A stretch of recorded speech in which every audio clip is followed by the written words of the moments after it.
Seperti Anda lihat, sahabat super yang hadir di studio sangat berantusias untuk bertanya kepada Pak Mario. Kalau begitu saya akan kasih kesempatan untuk langsung naik ke atas panggung agar lebih detail yang ingin curhat kepada Pak Mario Teguh sehubungan dengan topik kita kali ini. Siapa? Ibu, ya boleh silakan Ibu kalau boleh naik ke atas panggung, dan satu lagi, ya silakan. Bapak. Nama Ibu? Ibu Sabda. Bapak. Hafid. Pak Ya, Hafid. silakan. Silakan Pak Hafid. Ya. Ibu Sabda, ada yang mau Ibu sampaikan? Selamat malam Pak Mario. Selamat malam Ibu Sabda. Ya, sebetulnya ingin saya tanyakan, judulnya Jomblo Jatuh Tempo. Saya ini termasuk jomblo jatuh tempo. Dulu saya pernah menikah. Setelah 3 tahun berlangsung, suami saya itu ada perselingkuhan. Iya. Setelah itu keluarga memutuskan tidak enak untuk disakitin. Lebih baik kamu ngambil keputusan. Nah, Keputusannya? keputusannya ya saya tidak kuat untuk disakitin, saya minta diceraikan.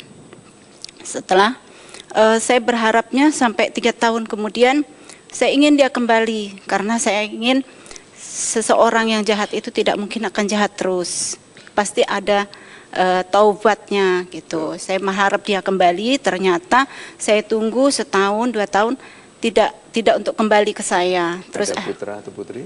ada 1 orang. Laki-laki? Perempuan. Nah, itu yang saya harapkan dia kembali, karena nantinya akan menjadi wali dari anak saya.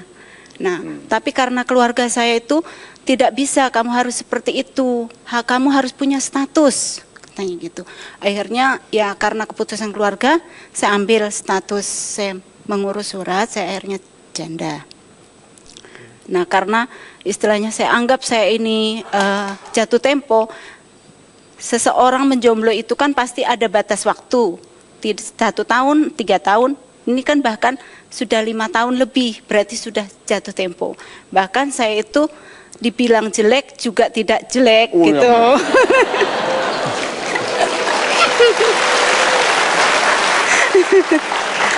Setuju. Ya. Terus saya istilahnya dibilang kuper juga tidak, saya ikut di jejaring Facebook, terus di promosi diri gitu loh. Ya. Itu kan perlu Pak. Ya.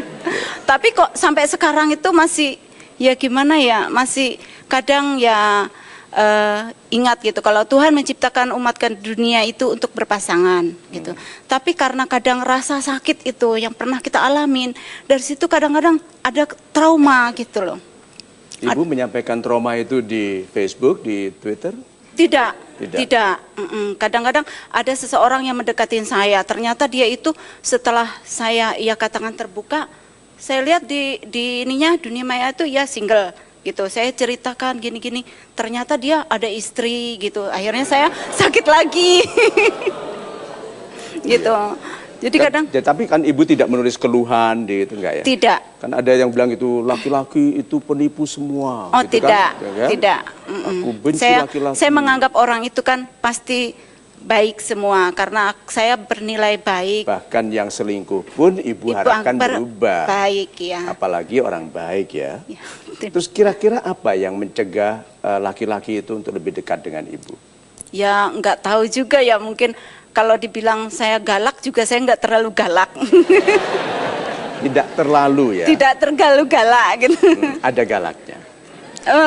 Kadang-kadang ada gitu. Terutama kalau apa? Kalau apa ya, saya disiplin waktu.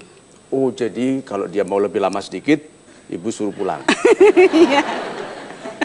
Udah jamnya. Gitu. Ada lagi. Iya. Gitu ya? Enggak juga sih. Oke. Kalau maksudnya disiplin itu begini, kalau iya katakan iya, kalau enggak kan enggak gitu. Jadi jangan, kalau maaf ya saya orang Jawa, jadi jangan mencela-mencela gitu loh. Kalau iya ya wes iya, kalau enggak ya wes enggak gitu. Laki-laki biasanya jawabnya apa? Sudah kelihatan bahwa yang harus tegas wanita, tidak mau tegas pun dia tegas jadinya karena meminta. Lebih baik praktis toh daripada berlama-lama tidak jelas. Ya kalau misalnya dia mau dengan saya, inilah kehidupan saya punya anak, kamu harus terima apa adanya. Jelek buruknya saya, kamu harus terima. Gitu. Jadi terimalah aku apa adanya. Iya. Super sekali. Nah, kalau gitu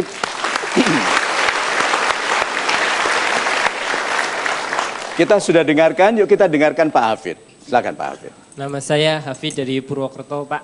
Saya menjomblo udah 4 tahun lebih, Pak.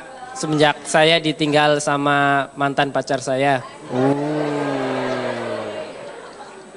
Dulu saya sempat pacaran terakhir 2009, semenjak saya lulus SMA. Mantan pacar saya dapat beasiswa ke Jepang untuk kuliah di sana. Super sekali. Sedangkan saya kan nggak kuliah ya, Pak. Nah, saya merantau ke Jakarta. Alhamdulillah sekarang saya udah bisa. Dari mana Anda aslinya? Purwokerto, Pak. Dari Purwokerto.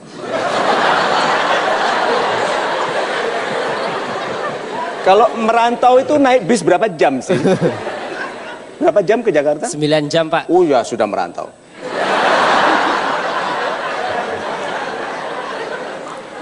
Terus? Saya kan menjomblo udah lama ya, Pak ya. Setiap kali saya PDKT, kalau PDKT sih selalu berjalan lancar ya, Pak ya. Namun ketika mau nembak, pasti ujung-ujungnya ditolak terus, Pak. Mau apa? Waktu PDKT lancar, waktu nembak ditolak. Oh. Dor. Sudah berapa sering ditolak? Kayak hampir 20, Pak.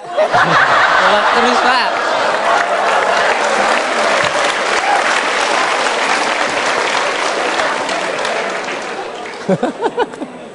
Itu pistol saja isinya 12, Pak. Habis. Jadi ini sampai ganti lagi. Ya, Ken. So kira-kira Pak, kok wanita-wanita itu rajin menolak kenapa? Karena setiap saya mau nembak, saya cerita tentang mantan saya. Saya pengen punya pacar seperti mantan saya, Pak. Wanita suka dibanding-bandingkan. Apalagi Pak Hafid mengatakan aku ingin wanita yang seperti dapat beasiswa ke Tokyo dulu. Terus apa jawaban mereka? Jawabannya ya gitu, Pak. Pada nggak mau, takut ntar dibanding-bandingin, Pak. Berarti sudah 20 kali Anda menggunakan cara yang sama. Iya, Pak, tolak terus.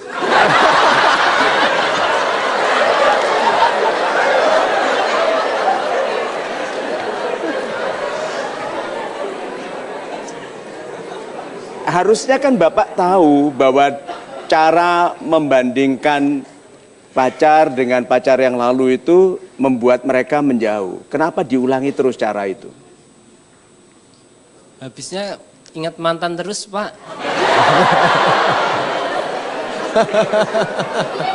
Walah. Nah, jadi karena ingat yang lalu, jadi setiap kali yang bertemu yang baru diingatkan bahwa Pak Hafid mau yang seperti itu. Iya, Pak.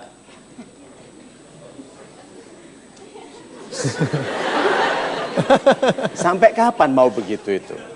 Ya, sampai ada yang mau sama saya, Pak.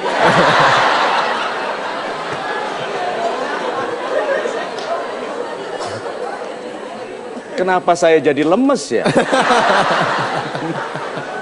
Pak Hafid, nggak boleh Pak, wanita itu nggak suka dibandingkan Pak.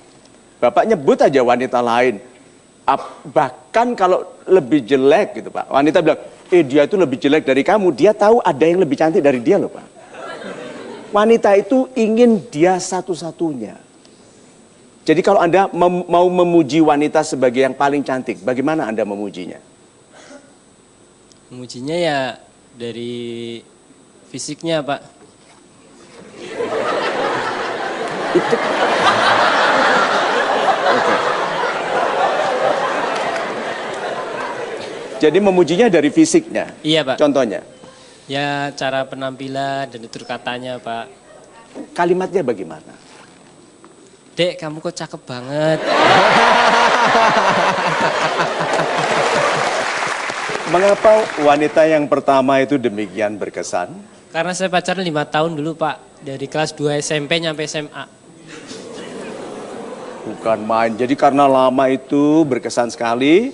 Lalu sejak putus sampai sekarang sudah berapa lama? Putusnya, Pak. Putusnya udah 4 tahun, Pak. 4 tahun. Selama 4 tahun ini 20 wanita lain. Iya, ditolak terus, Pak. Dek, kamu kok cakep banget ya. Saya percaya yang nonton program kita kali ini semuanya cakep-cakep ya. Jadi Biar makin cakep, kita dengarkan lanjutan curhat mereka. Pastikan Anda tidak kemana-mana, tapi kita break dulu sebentar. Karena sebentar lagi kami akan segera kembali. Tetap bersama kami, saksikan terus Metro TV hanya di Mario Teguh Golden Ways.